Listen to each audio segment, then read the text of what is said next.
ಅಣ್ಣನ ವಿಚಾರವಾಗಿ ಏನೇ ಬಂದರೂ ನಾವು ಅವ್ರ ಹಿಂದೆ ನಿಂತ್ಕೊಂಡು ಅವ್ರ ಬೆನ್ನೆಲುಬಾಗಿ ಇರ್ತೀವಿ ಅಂತ ಈ ಸಮಯದಲ್ಲಿ ಹೇಳೋಕ್ಕೆ ಬಯಸ್ತೇನೆ.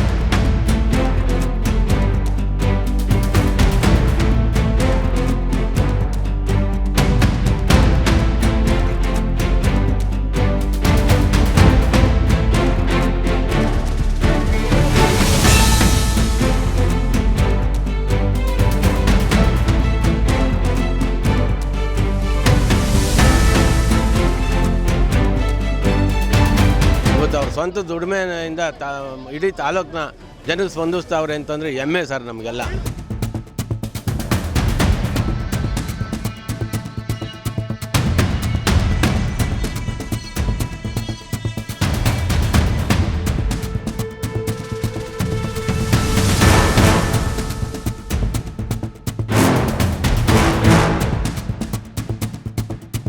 ಎಂ ಕೃಷ್ಣಮೂರ್ತಿ ಸಾಹೇಬ್ರಿಗೆ ಜನ್ಮದಿನದ ಶುಭಾಶಯಗಳನ್ನ ಕೊಡ್ತಾ ಇದ್ದೀವಿ.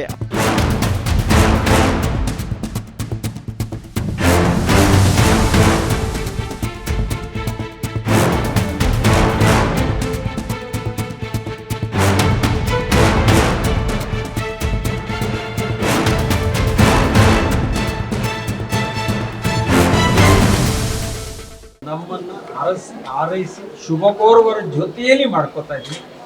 ಇದು ಒಂದು ರಾಜಕಾರಣ ಅಲ್ಲ. ಹಾಗಾಗಿ ಮಾಗಡಿಗೆ ಬೆಳಗ್ಗೆನೆ ಬಂದೆ, ಕೆಂಪೇಗೌಡರು ಮಾತಾಡ್ತಾನೆ, ಅಂಬೇಡ್ಕರ್ ಅವರು ಮಾತಾಡ್ತಾನೆ, ಬಸವಣ್ಣವ್ರಿಗೆ ಮಾತಾಡ್ತಾನೆ. ಹಾಗಾಗಿ ಒಂದು ಗೋಪೂಜೆ ಮಾಡಿ ಅದಾದ ನಂತರ ಹುಟ್ಟುಹಬ್ಬಕ್ಕೆ ಬಂದ ಎಲ್ಲರೂ ಶುಭವನ್ನು ಹಾರೈಸಿ ನಮಗೆ ಹೂಮಾಲೆ ಹಾಕಿ ಭಾಳ ಹೆಮ್ಮೆಯಿಂದ ಆಶೀರ್ವಾದ ಮಾಡಿದ್ದಾರೆ. ಅದಕ್ಕೆ ನಾನು ಯಾವಾಗಲೂ ಚಿರಋಣಿಯಾಗಿದ್ದೆ. ಒಂದು ಮುಂದೆ ಅಂತ ಅದೇ ಒಂದು ಪ್ರೀತಿ ಕೊಟ್ಟರೆ ಅದು ಸದಾಕಾಲ ಕೆಳತು ಬೆಳೆಯುವಂಥ ಮಾಡಿ. ಹಾಗಾಗಿ ಆ ಪ್ರೀತಿ ನನ್ನಲ್ಲಿ ಮಣ್ಣಿನ ಮೇಲೆ ಊರಿನ ಮೇಲೆ. ಹಾಗಾಗಿ ಹಬ್ಬವನ್ನು ಪ್ರತಿ ವರ್ಷ ಮಾಡ್ತೀವಿ. ಈ ವರ್ಷ ಆಚರಣೆ. ಕೋಟೆಯ ಕಂದಕದ ವಿಚಾರ ಫೆಬ್ರವರಿ 2ನೇ ತಾರೀಕು ಹೈಕೋರ್ಟಿನ ನಮ್ಮ ನ್ಯಾಯಾಧೀಶರ ಆವರಣದಲ್ಲಿ ಇದೆ. ಅವತ್ತಿಗೆ ಸರ್ಕಾರದ ಆದೇಶಗಳನ್ನು ಯಾರ್ಯಾರು ಉಲ್ಲಂಘನೆಯನ್ನು ಮಾಡಿದರೆ ಅದು ಪುರಾತತ್ವ ಇಲಾಖೆ ಇರ್ಬೋದು, ಬೆಂಗಳೂರಿನ ಇಲಾಖೆಗಳಿರ್ಬೋದು, ಮಾಗಡಿ ಪುರಸಭೆ ಇರ್ಬೋದು, ಇಲ್ಲಿನ ಜನನಾಯಕರು ಇರ್ಬೋದು, ಮತ್ತು ತಹಸೀಲ್ದಾರ್ ಇರ್ಬೋದು, DC ಅವರು ಇರ್ಬೋದು, ಇದಕ್ಕೆ ಸಂಬಂಧಪಟ್ಟವರು ಎಲ್ಲರಿಗೂ ನೋಟಿಸು ಜಾರಿಯಾಗಿದೆ. ಯಾತಕ್ಕೋಸ್ಕರ ಇಷ್ಟು ದಿನ ಕೆಂಪೇಗೌಡರ ಕೋಟೆಯನ್ನು ಉಳಿಸ್ಕೊಳ್ಳಲಿಕ್ಕೆ ಆಗಲಿಲ್ಲ, ಏನು ಸಮಸ್ಯೆ, ಇದನ್ನೆಲ್ಲ ಒಬ್ಬ ಸಾರ್ವಜನಿಕರ ಹಿತಾಸಕ್ತಿಯ ಹೋರಾಟವನ್ನು ಮಾಡಿ ಗಮನವನ್ನು ಸರ್ಕಾರಕ್ಕೆ ಸೆಳಿಬೇಕನ್ನುವಂಥ ಉದ್ದೇಶದಿಂದ ಅದಕ್ಕೆ ಒಂದು ಎಲ್ಲರಿಗೂ ಸಮನ್ಸ್ ಜಾರಿಯಾಗಿದೆ. 2ನೇ ತಾರೀಕು ಫೆಬ್ರವರಿ. ಆಮೇಲೆ ಈ ಕೋಟೆ ಕೊತ್ತಲಗಳನ್ನ, ಚಾರಿತ್ರಿಕ ಸ್ಮಾರಕಗಳನ್ನ ಪ್ರಾಚ್ಯ ವಸ್ತು ಇಲಾಖೆ ಮಾತ್ರ ದುರಸ್ತಿ ಪಡಿಸ್ಬೇಕು, ಅಭಿವೃದ್ಧಿ ಪಡಿಸ್ಬೇಕು. ಹೌದು, ಅದು ಬೇರೆ ಯಾರು ಮಾಡುವಂತಿಲ್ಲ. ಅದು ಮಾಡುವಂಥದ್ದು ಇಲ್ಲ, ಮಾಡೋದಕ್ಕೆ ನಾವು ಬಿಡೋದು ಇಲ್ಲ. ಇಲ್ಲಿವರೆಗೂ ಏನು ಮಾಗಡಿಯಲ್ಲಿ ಯಾವುದೇ ಅನುಮತಿ ಇಲ್ಲದೆ, ಯಾವುದು ಪರಂಪರೆ ಮಾಡ್ಕೊಳ್ತೀರಾ, ಸರ್ಕಾರದ ಕೆಲವು ನಿಯಮಗಳನ್ನು ಪಾಲನೆ ಮಾಡ್ತೀರಾ, ಏನು ದುರಾಡಳಿತವನ್ನು ನಡೆಸ್ಕೊಂಡ್ಬಂದಿದ್ದಾರೆ, ಅದಕ್ಕೆ ಕಡಿವಾಣವನ್ನು ಹಾಕಲಿಕ್ಕೋಸ್ಕರನೇ ನಾನು ಎಲ್ಲ ಒಂದು ಆಯಾಕಟ್ಟಿನ ಜಾಗದಲ್ಲಿ ಕಾನೂನಿನ ಹೋರಾಟವನ್ನು ಮಾಡ್ತಾ ಇದ್ದೀನಿ. ಹಾಗಾಗಿ ಕಾನೂನಿನ ಹೋರಾಟದಲ್ಲಿ ಕೆಂಪೇಗೌಡರ ಶಿಲೆ ನನಗೆ ಒಂದು ಜಯವನ್ನು ತಂದು ಕೊಟ್ಟಿದೆ. ಕೆಂಪೇಗೌಡರ ಕೋಟೆಯೂ ಸಹ ಅದು ನಾನು ಉಳಿಸ್ಕೊಳ್ತೀನಿ ಅಂತ ಪ್ರಥಮದಿಂದ 22 ವರ್ಷದಿಂದಲೂ ನಿಮ್ಗೆ ಹೇಳಿದ್ದೀನಿ. ನಾನು ಪ್ರಯತ್ನದಲ್ಲಿದ್ದೀನಿ. ಒಂದು ಸರ್ಕಾರ ಒಬ್ಬ ವ್ಯಕ್ತಿ ಮೇಲೆ ನಿಂತು ಒಬ್ಬ ಬೇಡ ಅನ್ನುವಂಥ ಬದುಕನ್ನು ಮಾಡಿಸುವಂಥ ಈ ಜನನಾಯಕರಿದ್ದಾರಲ್ಲ, ಅದು ಹೀನ ಕೃತ್ಯ ಸಮಾನ. ಆದರೂ ನನ್ನ ಪ್ರಯತ್ನ ಬಿಡಲಿಲ್ಲ. ಇಲ್ಲಿನ ಜನ, ಇಲ್ಲಿನ ರೈತರು, ವಿಚಾರವಂತರು, ಇಲ್ಲ ನೀವು ಮಾಡುವಂಥದ್ದು ಒಳ್ಳೆ ಕೆಲಸ ಇದೆ, ಭಗವಂತನ ಪ್ರೇರಣೆ ಇದೆ, ಮತ್ತು ಜೊತೆಯಲ್ಲಿ ಕೆಂಪೇಗೌಡರ ಅನುಗ್ರಹ ಆಶೀರ್ವಾದ ಇದೆ, ಇದನ್ನು ಯಾವುದೇ ಕಾರಣಕ್ಕೂ ಬಿಡಬೇಡಿ, ಮಾಗಡಿಯಲ್ಲಿ ಇದು ಉಳಿಬೇಕು ಅಂತ ಹೇಳಿ ಸಾಕಷ್ಟು ಜನರ ಚರ್ಚೆ ವಿಮರ್ಶೆಗಳಾಯಿತು. ಇದು ಸರಿನಾ ತಪ್ಪು ಅಂತ ಕೆಲವರಿಗೆ ಗೊಂದಲ ಇತ್ತು. ಈಗ ಗೊತ್ತಾಗ್ತಾ ಇದೆ, ಇಲ್ಲ ಇಲ್ಲಿ ಕಾನೂನು ಬಾಹಿರವಾಗಿ ನಡೀತಾ ಇರುವಂಥ ಕಾರ್ಯಕ್ರಮಗಳು ಅಂತ ನಮಗೆ ಗೊತ್ತಾಗಿಲ್ಲ. ಇವತ್ತು ನಮಗೆ ಗೊತ್ತಾಗ್ತಾ ಇದೆ. ಇದಕ್ಕೆ ಏನಾದ್ರು ಒಂದು ಬೆಂಬಲ ಸೂಚಿಸಬೇಕು ಅಂತೇಳಿ ಜನರಲ್ಲಿ ಒಂದು ಭಾವನೆಯೂ ಸಹ ಮೂಡಿದೆ. ಹಾಗಾಗಿ ನಮ್ಮ ಪ್ರಯತ್ನದಲ್ಲಿ ನಾವಿದ್ದೀವಿ. ನಾನು ಮಾಮೂಲಿ ಮಾಡ್ತೇವೆ. ನಾವೆಲ್ಲ ಈ ಕಾಟಾಚಾರಿ ಬೋಲ್ಡ್ ಹಾಕ್ಬಿಟ್ಟು ಊದ್ಗಡ್ಡಿಲಿ ಹೊಗೆ ತೋರಿಸಲ್ಲ. ನಾವೇನೇ ಮಾಡಿದ್ರೆ ಒಲೆ ತುಂಬ ಮೊಳಕೆ ಇಟ್ಟು ಚೆನ್ನಾಗಿ ಉರಿ ತಂದು ಅದು ಚೆನ್ನಾಗಿ ಗಮ್ಮಂತರು ಮಳ್ಳಿಸಿ ಅದನ್ನ ಸುಗಂಧನ ಕೊಡ್ತೀನಿ. ನಾನು ಊದ್ಗಡ್ಡೆ ಹಚ್ಬಿಟ್ಟು ಊರಿಗೆಲ್ಲ ಗಂಧ ಕೊಟ್ಟೆ ಅಂತ ನಾನು ಹೇಳಲ್ಲ. ನನ್ನ ಕಾರ್ಯಕ್ರಮ ಎಲ್ರಿಗೂ ಗೊತ್ತಿದೆ, ಅದು ನಿರಂತರವಾಗಿ ನಡೀತದೆ. ಸರ್, ಇವತ್ತು ನಿಮಗೆ ಬೆಳ್ಳಿ ಕಿರೀಟ ಕೊಟ್ಟು ಅಭಿಮಾನಿಗಳಿಂದನೂ ಕೇಕನ್ನು ಖರೀದಿ ಮಾಡಿದ್ರು ಸರ್, ಅದ್ರ ಬಗ್ಗೆ ಸರ್? ಅದು ಅವ್ರ ಅಭಿಮಾನಕ್ಕೆ ನಾವು ಬೆಲೆ ಕಟ್ಟೋದಕ್ಕಾಗಲ್ಲ. ಅವರವರ ಅಭಿಪ್ರಾಯಗಳು ಮತ್ತು ಅವರವರಲ್ಲಿರುವಂಥ ಪ್ರೀತಿ, ಅವರಲ್ಲಿರುವಂಥ ಭಾವನೆಗಳು, ಮತ್ತು ನಾವು ನಿರಂತರವಾಗಿ ಅವರ ಒಡನಾಡಿಗಳಾಗಿದ್ದೀವಲ್ಲ, ಅಂದಿನಿಂದ ಇಂದಿನವರೆಗೂ ನಾವು 40-50 ವರ್ಷ ಸ್ನೇಹಿತರು ಇವತ್ತು ನನ್ನ ಜೊತೆಯಲ್ಲಿದ್ದಾರೆ ಅಂದರೆ ಅದು ನಂಬಿಕೆಗೆ ಅರ್ಹ ಅಷ್ಟೇ. ಅವರಿಗೆ ನಾವು ಅರ್ಹರಾಗಿದ್ದೀವಿ, ನಮಗೂ ಅವರು ಸಹ ಅದೇ ಗೌರವವನ್ನು ಕೊಟ್ಟು ನಮ್ಮನ್ನು ಒಂದು ದೊಡ್ಡ ಸ್ಥಾನದಲ್ಲಿ ನಿಲ್ಲಿಸಿ ನಮ್ಮನ್ನು ಜನರ ಮುಂದೆ ಗೌರವಿಸ್ತಾರಲ್ಲ, ಅದಕ್ಕೆ ಹೆಮ್ಮೆ ಪಡಬೇಕು. Thank you sir. Thank you. ನಮಸ್ಕಾರ. ಎಚ್.ಎಂ. ಕೃಷ್ಣಮೂರ್ತಿ ಅವ್ರಿಗೆ ಆರೋಗ್ಯ, ಆಯಸ್ಸು, ಅಂತಸ್ತು ಕೊಟ್ಟು ಕಾಪಾಡಲಿ ಅಂತ ನಾನು ಕೇಳ್ಕೊತೀನಿ. ನನ್ನ ಅವರ ಬಾಂಧವ್ಯ ಇವತ್ತು ನೆನ್ನೆದಲ್ಲ.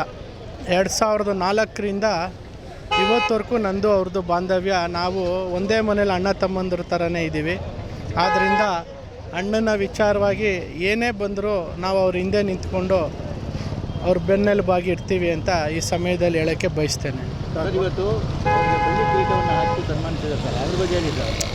ಬೆಳ್ಳಿ ಕಿರೀಟ ಹಾಕೋದಲ್ಲ, ಅವರಿಗೆ ನಾವು ಏನೇ ಮಾಡಿದ್ರೂ ಅದು ಕಡಿಮೆನೇ. ಆದ್ದರಿಂದ ಕಿರೀಟ ಅನ್ನೋದು ಸುಮ್ಮನೆ ಒಂದು ಪ್ರೀತಿಗೋಸ್ಕರ ಹಾಕಬೇಕು ಹೊರತು ನಮ್ಮ ಹೃದಯದಲ್ಲಿ ಅವರು ಅಚ್ಚಾಗ್ಬಿಟ್ಟಿದ್ದಾರೆ. ಆದ್ದರಿಂದ ನಾವು ಅಣ್ಣನಿಗೆ ಏನೇ ಮಾಡಿದ್ರೂ ಅದು ಕಡಿಮೆನೇ. ಅದು ಹಬ್ಬದ ರೀತಿಯಲ್ಲಿ ಬರ್ತಡೇ ಮಾಡ್ತಾ ಇದ್ದೀರಾ ತಾವು, ಏನು ಹೇಳ್ತೀರಾ? ನನ್ನ ಹೆಸರು ಡಿ ಸಿದ್ದರಾಜು ಅಂದ್ಬಿಟ್ಟು. ನಾನು 2001-2ರಿಂದ ಇವರೇನು ಕೆಂಪೇಗೌಡರನ್ನ ಮಾಗಡಿ ಕ್ಷೇತ್ರದಲ್ಲಿ ಒಂದು ಇಡಕ್ಕೆ ಇವರು ಸಂಕಲ್ಪ ಮಾಡಿದಾಗ ಇಂದನೂ ನಾವು ಜೊತೆಯಲ್ಲಿದ್ದೀವಿ. ಏನಂದರೆ ಈ ಒಂದು ಹಿಂದುಳಿದ ತಾಲೂಕಿನಲ್ಲಿ ಕೆಂಪೇಗೌಡ ಯಾರು ಅಂತ ಗೊತ್ತಿರಲಿಲ್ಲ. ಯಾಕೆಂದರೆ ನಾವು ಎಲ್ಲ ರಾಜಕಾರಣದಲ್ಲಿ 40-45 ವರ್ಷ ನಮ್ಮ ತಂದೆ ನಾವೆಲ್ಲನೂ ರಾಜಕಾರಣದಲ್ಲಿ ಪಳಗಿದವರು. ಆದ್ರೂ ಈ ತಾಲೂಕಲ್ಲಿ ಈ ಕೆಂಪೇಗೌಡರು ಯಾರು, ಕೆಂಪೇಗೌಡರು ಜಯಂತಿ ಮಾಡೋದು ಹೆಂಗೆ, ಈ ತಾಲೂಕಿನಲ್ಲಿ ಹುಟ್ಟಿದವರು ಕೆಂಪೇಗೌಡರ ಅಂತ ತೋರಿಸಿರಲಿಲ್ಲ. ಆದ್ದರಿಂದ ಆ ಒಂದು ಈ ಎಚ್.ಎಂ. ಕೃಷ್ಣಮೂರ್ತಿಯವರು ಹುಟ್ಟುಹಬ್ಬದ ಒಂದು ಸಂದೇಶ ಕೆಂಪೇಗೌಡರಿಗೆ ಸಲ್ಲಬೇಕು. ಯಾಕೆಂದರೆ ಕೆಂಪೇಗೌಡರು ಇಲ್ದಿದ್ರೆ ಕೃಷ್ಣಮೂರ್ತಿಯವರು ಬೆಂಗಳೂರಿಂದ ಮಾಗಡಿಗೆ ಬರ್ತಿರಲಿಲ್ಲ. ನಮ್ಮ ಕೃಷ್ಣಮೂರ್ತಿ ಯಾರು ಅಂತ ಗೊತ್ತಿರಲಿಲ್ಲ. ಆದರೆ ಈ ತಾಲೂಕಿಗೆ ಬಂದು ಒಳ್ಳೆ ಜನಪರ ಸೇವೆ ಮಾಡ್ತಾವ್ರೆ, ಕಷ್ಟ ಸುಖಕ್ಕಾಗ್ತಾವ್ರೆ, ದಾನ ಧರ್ಮ ಮಾಡ್ತಾವ್ರೆ, ಆಪ್ರೇಷನ್ ಮಾಡ್ತಾವ್ರೆ. ಆಮೇಲೆ ಬಡವ ಜನಕ್ಕೆ ಸ್ಪಂದಿಸ್ತಾರೆ. 24/7 ಅಂತ ಏನೇ ಹೇಳ್ತಿರಲ್ಲ ನೀವು ನಿಮ್ಮ ಮಾಧ್ಯಮ, ಆ ಥರ ಇವರು ಎಲ್ರಿಗೂ ಬಡವ ಜನಕ್ಕೆ ಒಳ್ಳೆ ಒಂದು ಸ್ಪಂದನೆಗೆ ಇರ್ತಾರೆ. ಯಾಕೆಂದರೆ ನಮ್ಮನ್ನೆಲ್ಲ ಆಳಿದವರು, ದುಡಿಸ್ಕೊಂಡವರು, ಪಕ್ಷಾತೀತವಾಗಿ ಮಾಡ್ಕೊಂಡವ್ರು ಯಾರೂ ಇಲ್ಲಿ ಈ ಥರ ಒಂದು ವಿಜೃಂಭಣೆ ಮಾಡಲಿಲ್ಲ. ಅದರಿಂದ ಆ ಒಂದು ಸಂತೋಷ ನಾವು ಇವತ್ತು ಕೆಂಪೇಗೌಡರಿಗೆ ಸಲ್ಲಬೇಕು, ಕೃಷ್ಣಮೂರ್ತಿಯವ್ರಿಗೆ ಸಲ್ಲಬೇಕು ಅಂತೇಳಿ. ಆ ಮನಸ್ಸು ಎಲ್ಲರಿಗೂ ಇರಲ್ಲ, ಸಾವಿರಾರು ಕೋಟಿ ಒಡೆಯನಿಗೂ ಬರೋಲ್ಲ. ಯಾಕೆಂದರೆ ಏನೂ ಇಲ್ಲದೆ ಬಡವರಾಗಿ ಬಡತನ ಒಂದು ಬದುಕು ಕಟ್ಟಕ್ಕೆ ಬೆಂಗಳೂರಿಗೆ ಹೋದಂಥವ್ರು ಇವತ್ತು ಅವ್ರ ಸ್ವಂತ ದುಡಿಮೆಯಿಂದ ಇಡೀ ತಾಲೂಕಿನ ಜನಕ್ಕೆ ಸ್ಪಂದಿಸ್ತಾವ್ರೆ ಅಂತಂದರೆ ಹೆಮ್ಮೆ ಸರ್ ನಮಗೆಲ್ಲ. ಈ ತಾಲೂಕಿನಲ್ಲಿ ಹುಟ್ಟಿದ ಮಗ ಅಂತೇಳಿ ನಾವು ಹೇಳ್ಕೊಬೋದು ಎಲ್ಲಾದರೂ. ಅದರಿಂದ ಅವರು ಒಳ್ಳೆ ಮನಸ್ಸಿರೋದ್ರಿಂದ ಇದು ನಡೀತಾ ಇದೆ ಸರ್. ಸಿದ್ದರಾಜು ಡಿ ಅಂದ್ಬಿಟ್ಟು, ಸಮಾಜ ಸೇವಕರು. ಜಯಣ್ಣ ಅಂತ ಹೇಳ್ಬಿಟ್ಟು. ಇವತ್ತು ಹಬ್ಬದ ರೀತಿಯಲ್ಲಿ ಅಣ್ಣವ್ರದ್ದು ಬರ್ತಡೇ ಆಚರಿಸ್ತಾ ಇದ್ದಾರೆ. ಹಿಂದೂ ಜಾಗೃತಿ ಸೇನೆ ಹಾಗೂ ಭಾರತ್ ಟ್ರಾನ್ಸ್ಪೋರ್ಟ್ ಅಸೋಸಿಯೇಷನ್ ವತಿಯಿಂದ ಎಚ್.ಎಂ. ಕೃಷ್ಣಮೂರ್ತಿ ಸಾಹೇಬರಿಗೆ ಜನ್ಮದಿನದ ಶುಭಾಶಯಗಳನ್ನ ಕೊಡ್ತಾ ಇದ್ದೀವಿ. ಅವ್ರಿಗೆ, ಅವರ ಒಂದು ಕುಟುಂಬಕ್ಕೆ ದೇವರು ಸುಖ, ಶಾಂತಿ, ನೆಮ್ಮದಿ, ಐಶ್ವರ್ಯ, ಅಂತಸ್ತು, ಯಶಸ್ಸು, ಕೀರ್ತಿಯನ್ನು ಕೊಡಲಿ ಅಂತ ಕೇಳ್ಕೊಳ್ತಾ ಇದ್ದೀವಿ. ಹಾಗೆ ನಮ್ಮ ಅವರ ಮತ್ತು ವಿನಯಗೌಡರ ಒಡನಾಟ ತುಂಬ ಭಾಳ ದಿವಸದಿಂದ ಇದೆ. ಹಾಗೆ ಇನ್ನು ಮುಂದಕ್ಕೆ ಇನ್ನೂ ಹೆಚ್ಚಿನ ಒಂದು ಒಡನಾಟ ಆಗಲಿ ಅಂತ ಕೇಳ್ಕೊಳ್ತಾ ಇದ್ದೀನಿ. ಈ ಒಂದು ಜನ್ಮದಿನ ನೆಕ್ಸ್ಟು ವರ್ಷಕ್ಕೆ ಇನ್ನೂ ದೊಡ್ಡ ಮಟ್ಟದಲ್ಲಿ ಮಾಡೋಣ ಅಂತ ಬಿಟ್ಟು ಹೇಳ್ತಾ ಇದ್ದೀನಿ. ಈಗಿನ ಕಾಲದಲ್ಲಿ ದಾನ ಧರ್ಮ ಮಾಡೋರನ್ನ ದುಡ್ಡಿರೋರು ಮಾತ್ರ ದಾನ ಧರ್ಮ ಮಾಡ್ತಾರಂತ ಕೆಲವು ತಿಳ್ಕೊಂಡಿರ್ತಾರೆ. ಆದರೆ ದುಡ್ಡು ಮಾಡೋದನ್ನು ಯಾವ ರೀತಿ ದಾನ ಧರ್ಮ ಮಾಡಬೇಕು ಅನ್ನೋದನ್ನು ಇವ್ರ ಕಡೆಯಿಂದ ಕಲಿಬೇಕು. ಯಾಕಂದರೆ ಎಷ್ಟೋ ಜನ ಕೋಟಿಗಟ್ಟಲೆ ಸಾವಿರಾರು ಕೋಟಿ ಇಟ್ಟಿರ್ತಾರೆ, ಬಟ್ ದಾನ ಧರ್ಮ ಮಾಡಲ್ಲ. ಬಟ್ ಇವರು ಎಲ್ಲಿ ಎಷ್ಟೇ ದುಡ್ಡು ಬರಲಿ ಅದಕ್ಕೆ ಹೆಚ್ಚಿನಾಗಿ ದಾನ ಧರ್ಮಗಳನ್ನು ಮಾಡಿ ಜನಗಳ ಮನಸ್ಸಲ್ಲಿ ಇವತ್ತಿನ ದಿನ ನೆಲೆ ನಿಂತಿದ್ದಾರೆ ಅಂತ ಹೇಳ್ಬಿಟ್ಟು ಹೇಳ್ತಾ ಇದ್ದೀನಿ. ನಮಸ್ಕಾರ. ನಮ್ಮ ಹೆಸರು ಕೃಷ್ಣಪ್ಪ ಅಂತ, ಬೆಟ್ಟದಾಸಿಪಳ್ಳ, ಮಾಗಡಿ ತಾಲೂಕು, ರಾಮನಗರ ಜಿಲ್ಲೆ. ನಾನು ಅಣ್ಣವ್ರ ಅಭಿಮಾನಿ. 30 ವರ್ಷದಿಂದನೂ ಅವರು ನಮಗೆ ಇಲ್ಲಿ ಒಂದು ರೀತಿಯಲ್ಲಿ ರಿಲೇಷನ್ನು ಅಂತಲೂ ಹೇಳಲ್ಲ. ಅವರಂಥ ಸಮಾಜ ಸೇವೆಯಲ್ಲಿ, ದಾನ ಸೇವೆಯಲ್ಲಿ ಒಳ್ಳೆಯ ಕೆಲಸ ಕಾರ್ಯಗಳು ಮಾಡಿದ್ದಾರೆ. ಕಷ್ಟ ಅಂದವ್ರಿಗೆ ಓಡಿ ಬಂದು ಎಷ್ಟು ಎಲ್ಲೇ ಇದ್ರೂ ಬಂದು ಸಹಾಯ ಹಸ್ತ ಚಾಚ್ತಾರೆ.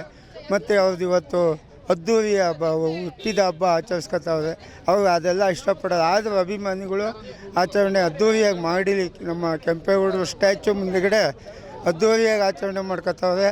ಪೇಪರ್ದವರು, ಟಿ ವಿಯವರು, ಎಲ್ಲ ಮಾಧ್ಯಮದವರು ತುಂಬ ಅವ್ರನ್ನ ಇದು ಮಾಡಿ ಇವತ್ತು ನಮಸ್ಕಾರ ಮಾಡಿದ್ದಾರೆ. ನಾನು ಅಷ್ಟೇ ಅವ್ರ ಬಗ್ಗೆ ಭಾಳ ಅಭಿಮಾನ ಇಟ್ಕೊಂಡಿದ್ದೀನಿ. ನಮ್ಗೆ ಆರೋಗ್ಯ ಹೆಲ್ಪು ಅದೇ ಮುಖ್ಯ. ಎಷ್ಟೋ ಜನಕ್ಕೆ, ಲಕ್ಷಾಂತರ ಜನಕ್ಕೆ ಬಡವ್ರಿಗೆ ಸೇವೆ ಮಾಡೋರೆ. ಆಪ್ರೇಷನ್ನು, ಕಣ್ಣು ಆಪ್ರೇಷನ್ನು ಒಂದು 10 ಲಕ್ಷದ ಮೇಲೆ ಮಾಡಿಸೋರೆ. ಇಂಥವೇ ನಮ್ಗೆ ಬೇಕು. ಎಲ್ಲ ತಾಲೂಕಲ್ಲಿ ಅವ್ರಿಗೆ ಇಡೀ ಡೆಲ್ಲಿವರೆಗೂ ಹೆಸರಿದೆ. ಆ ಥರ ಫಿಲಮ್ ಲ್ಯಾಂಡಲ್ಲಿ ನಡೆದು ರಾಜಕೀಯ ಯೋಗ ಇಲ್ಲ, ಆದರೆ ಸಮಾಜ ಸೇವೆಯಲ್ಲಿ ಭಾಳ ಚೆನ್ನಾಗಿ ಮಾಡ್ಕೊಂಬರ್ತಾವೆ. ಈ ಮಾಡಿ ಕಾಲಿಕ್ಕಿದಾಗಿಂದನೂ ತುಂಬ ಜನಕ್ಕೆ ಭಾಳ ಬಡವ್ರ ಸೇವೆ ಮಾಡಿದ್ದಾರೆ. ಆರೋಗ್ಯದಾಗ್ಬೋದು, ಕಣ್ಣಿಂದಾಗಿರ್ಬೋದು. ಒಂದು 10 ಲಕ್ಷದ ಮೇಲೆ ಸ್ವಲ್ಪ ಜನರಿಗೆ ಒಳ್ಳೆ ಇದು ಮಾಡಿದ್ದಾರೆ, ಸಹಾಯ ಮಾಡೋರೆ. ಯಾರೇ ಕಷ್ಟ ಅಂತ ಹೋದ್ರು ಮೊದಲು ಊಟ ಮಾಡಿ, ಕಾಫಿ ಕುಡಿ, ಆಮೇಲೆ ಮಾತಾಡೋಣ ಅಂತಾರೆ.